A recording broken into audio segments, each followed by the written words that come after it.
ژئوپلیتیک در منطقه مورد تأکید قرار گرفت.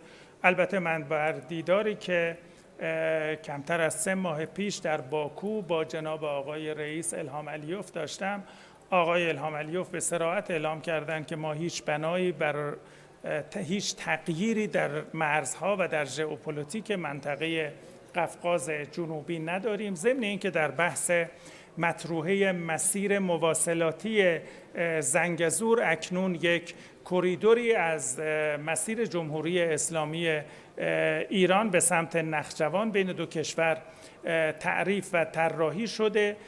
شرکت‌های مربوطه و وزارتخانه‌های تخصصی دو کشور برای اجرای این پروژه در حال اقدام جدی هستند. ما معتقدیم مسائل منطقه به خوبی میتواند در منطقه و با کنشگری اهل منطقه حل و فصل بشود. حضور طرف‌های خارجی در منطقه جز خسارت برای ما بر جای نگذاشته.